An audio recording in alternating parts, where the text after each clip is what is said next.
오늘부터 역대상에 이어서 역대하의 말씀을 계속 이어갑니다. 상하로 구별이 되지만 쭉 옛적에는 하나로 묶여 있었던 말씀이었음을 우리가 알 수 있겠습니다. 그래서 쭉 그 내용들이 계속 이어지게 돼요. 다윗 왕이 성전 건축을 준비하고 또 자신이 하나님께서 베푸신 은혜를 따라서 힘껏 즐거이 여호와 앞에 드렸던 그 일, 또 백성의 지도자들도 함께 즐거운 마음으로 여호와의 성전을 위해서 드렸던 일, 온 백성들 또한 그 일에 참여한 일로 인해서 모두가 다 즐겁고 감사한 마음으로 하나님 앞에 그들의 삶을 또 하나님 앞에 구별하는 모습을 우리가 살펴봤습니다. 이미 다윗은 그러한 일들에 감사하고 감격하면서 하나님께 큰 제사를 백성들과 함께 드렸던 일들이 있었음을 우리가 살펴봤어요. 그리고 이제 솔로몬이 다윗의 왕위를 이어서 그가 왕이 되어서 어떤 일들을 했는가 하는 기록들이 이제 역대하 1장에서부터 우리가 확인하게 됩니다. 오늘 우리가 있는 1장의 내용에서는 이 솔로몬의 왕위가 견고해져 갔다. 그러면서 그가 통치 초기에 했던 가장 하나님 앞에 했던 일들은 1,000마리의 희생을 여호와 하나님 앞에 드리면서 하나님 앞에 감사하고 또 하나님 앞에 헌신을 다짐하는 그의 모습이 소개가 되고 있어요. 그 제사를 하나님이 기뻐 받으시고 그 받으신 제사에 대하여 하나님이 응답하시는 내용들이 오늘 본문 후반부에 기록이 됩니다. 그래서 하나님께서 솔로몬과 함께 하셔서 그의 나라의 위를 견고하게 하시는 모습을 우리가 보게 됩니다. 역대기의 기록에서는 생략이 되어 있습니다만 열왕기에 있는 말씀의 내용을 보게 되면 솔로몬이 왕이 되기까지 또 왕이 쟁탈절이라고 하는 그런 반역들이 시도되고 있었다는 것을 기록해 줍니다. 그래서 다윗이 이제 솔로몬을 왕으로 세우고 또 그런 과정에서 결국은 솔로몬은 당시에 왕국에 대하여 범죄한 자들에 대해서 그것을 직접 벌하지 않으려고 했지만 그러나 결국 이 대적했던 자들이 결국 한도를 넘어서면서 결국 심판을 받는 일이 있게 됩니다.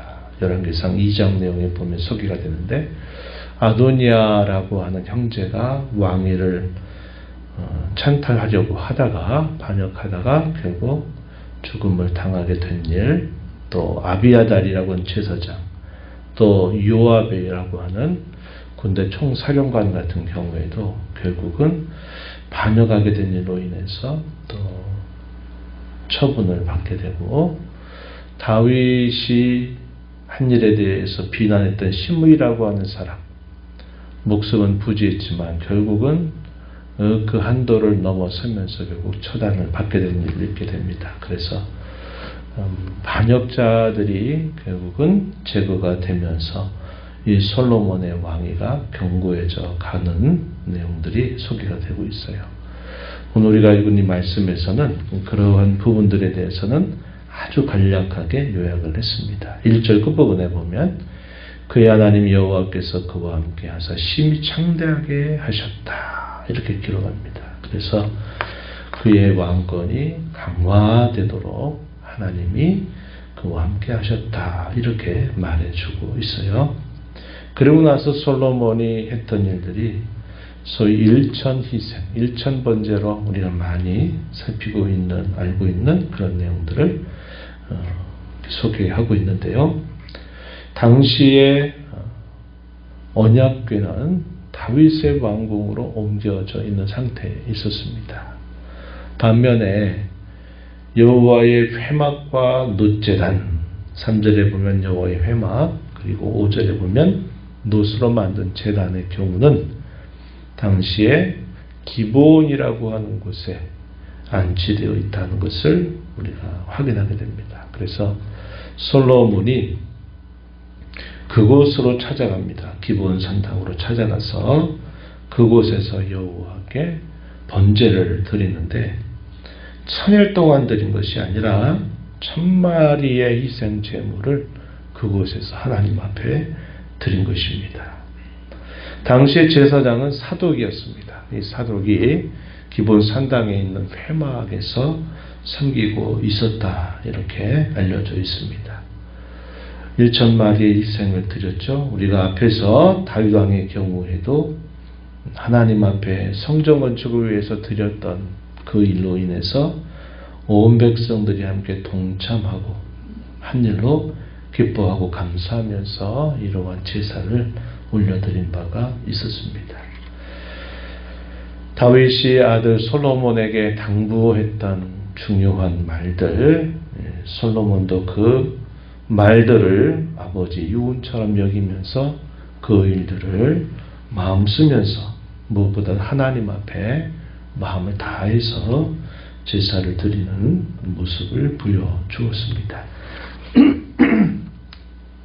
하나님 앞에 경배하는 마음, 하나님께 자신을 드리겠다고 하는 이 마음이 잘 표현되면서 이 1000마리의 희생으로 하나님 앞에 제사를 드렸을 때 하나님께서는 그 제사를 기뻐 받으셨습니다. 그래서 그날 밤 하나님께서 이 솔로몬에게 나타나셔서 이렇게 물으셨어요. 내가 너에게 무엇을 주겠나, 줄까, 너는 구해라 하는 말씀으로 하나님이 솔로몬에게 나타나시게 됩니다. 그때 솔로몬은 하나님께서 베풀어 주신 크신 은혜에 대해서 감사를 올리고 또 자신을 티끌같이 많은 하나님의 백성들을 다스리는 왕으로 삼으신 것에 감사를 드리게 됩니다. 그러면서 아버지 다윗에게 허락하신 것을 이루어 주시기를 간구를 올려요.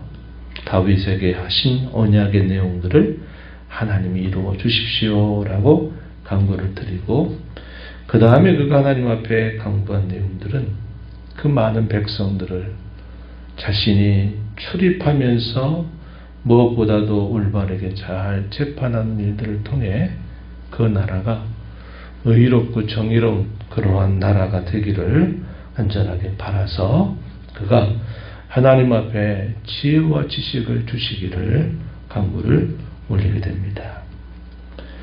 그 간구를 들으신 하나님께서 기뻐하십니다. 기뻐하시면서 하나님이 그가 구하지 않았던 것조차도 덧붙여 주시겠다고 약속하시게 됩니다.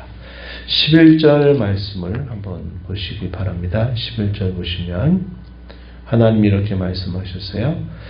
이런 마음이 내게 있어서 부와 재물이나 영광이나 원수의 생명멸하기를 구하지 아니하고 장수도 구하지 아니하고 오직 내가 너희에게 다스리게 한 내 백성, 하나님의 백성을 재판하기 위해서 지어주시길 구하였으니, 이 말은 참 내가 올바른 것을 잘 구했다는 것입니다. 12절에 그러므로 지혜와 지식을 주고 부와 재물과 영광도 주겠다. 내 이전의 왕들도 내 후의 왕에게도 이러한 일이 없을 만큼 이런 것을 너에게 주겠다. 하나님이 약속을 해하시게 됩니다. 그러면서 이 솔로몬은 하나님 앞에 또 다시 하나님 앞에 이제 이러한 음성을 듣고서 기브온 산당에 머물다가 예루살렘으로 다시 돌아옵니다. 그리고 이스라엘을 잘 다스려가는 일에 힘을 기울였다, 이렇게 소개해 주죠. 솔로몬이 결국 그의 왕국을 세워가는 일에 있어서 하나님이 그에게 베푸셨던 그 은혜의 내용들이 14절 이하로부터 17절에 짧게 소개가 되고 있습니다. 요약적인 내용들이에요. 하나님께서 그의 왕위를 어떻게 견고하게 하셨느냐. 무수한 병거와 마병을 하나님이 그에게 허락하셨다 하는 겁니다. 병거성을 만들어 그곳에 배치하기도 하고 그가 머물렀던 예루살렘에도 그 군사들을 배치하기도 했다. 이렇게 소개가 되고, 당시에 부가 얼마나 많았는지 15절에 소개하기를 예루살렘에서 은금을 돌같이 흔하게 하였다. 백향목은 평지의 뽕나무같이 흔하고 많도록 하나님께서 해주셨다. 이렇게 말합니다.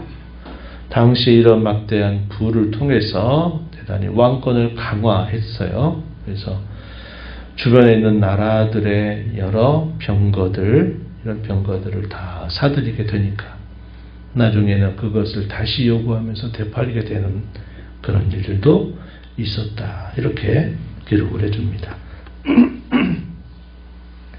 그래서 그 당시에 이 솔로몬이 누렸던 이 부, 또 그의 군사력, 그 나라의 견고함에 대해서 설명을 해줘요. 그것은 하나님께서 솔로몬에게 주신 응답의 내용이었습니다. 그럼 이런 응답을 받았으면 그것으로 모든 게 끝은 아니죠. 그 받은 응답을 바탕으로 해서 또 그가 다스리는 그 나라를 위해서 또 잘 선용하는 일들이 이제 그에게 또 요구되는 것을 우리가 알게 됩니다. 오늘 우리가 이 말씀을 보면서 하나님께서 우리에게 오셔서 내가 너에게 무엇을 해주기를 원하냐 한번 구해봐라 말씀하실 때 우리가 무엇을 구해야 될 것인가? 그것은 무엇보다도 하나님의 마음에 합한 것들을 우리가 구하는 것이 대단히 중요하다는 것을 우리가 배우게 됩니다. 예수님께서 말씀하신 것처럼 너희는 먼저 그의 나라와 그의 의를 구하라. 그리하면 이 모든 것을 너희에게 더하시리라. 이렇게 말씀을 하셨습니다. 우리가 먹고 사는 문제, 또 우리가 늘 일용할 양식으로 구해야 될 매일의 기도가 되기도 하지만 무엇보다도 하나님이 무엇을 바라실까? 그분의 마음을 헤아리는 그런 내용들을 우리가 먼저 하나님 앞에 늘 구하는 삶을 살고 우리 마음의 소원을 가지고 구하게 될 때 하나님께서는 우리의 다른 삶의 제반적인 것들, 필요한 것들을 하나님은 우리에게 더해 주신다 하는 것을 우리가 배우게 됩니다. 무엇을 구하며 살 것인가? 무엇을 우리 마음에 채우고 살 것인가? 하는 것을 우리가 오늘 이 말씀을 통해서 다시 확인하면서 하나님의 나라와 그의 그분의 영광을 구하고 살아가는 저와 여러분이 되기를 진심으로 바랍니다. 만약 이 순서가 바뀌어버리게 된다면 우리의 신앙은 병들게 될 겁니다. 내 삶의 문제들을 먼저 해결해 주시면 제가 하나님을 잘 섬기겠습니다 하는 식으로 이러한 우선순위가 바뀌게 되면 결국 우리의 신앙은 병들어가게 된다 하는 것을 우리가 기억하고 우리는 오직 하나님께서 베푸신 은혜에 대한 감사와 감격을 가지고 하나님을 성실하게 신실하게 섬겨가는 것을 우선적인 우리의 간구의 제목으로 삼아서 하나님을 섬겨가는 저와 여러분이 되어야 하겠습니다. 하나님 아버지 감사합니다. 지난 밤에도 편히 쉬게 하셨다가 이 새벽 시간 저희를 깨워주셔서 오늘도 아버지 앞에 저희를 인도하시며 찬양받으시기 앞장하신 하나님 앞에 찬양과 경배를 드리게 하시옵고 주의 말씀을 통해서 또 저희들에게 하나님의 뜻을 살필 수 있도록 인도해 주심을 감사합니다.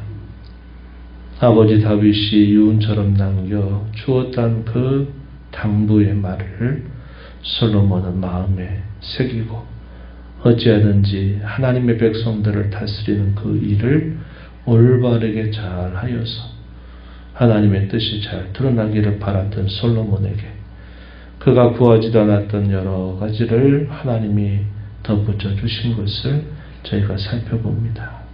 무엇을 먼저 구하며 살아야 될지 오늘 말씀을 통해 저희 마음에 다시 되새기게 하시고 하나님의 나라와 의, 하나님의 영광, 하나님을 참되고 진실하게 섬겨가는 것 그 일을 위해서 무엇보다 늘 구하며 살아가는 저희들의 삶이 되도록 하나님 인도하여 주옵소서. 이 새벽을 또 주 앞에 나와 드리면서 간구하는 모든 간구의 제목들 하나님 살펴주시고 하나님의 때에 하나님의 방법으로 또 저에게 응답하실 것을 또 기대하며 또 하나님이 주신 그 복을 누리는 저희 모두가 되게 하여 주시옵소서. 예수님의 이름으로 기도하옵나이다. 아멘.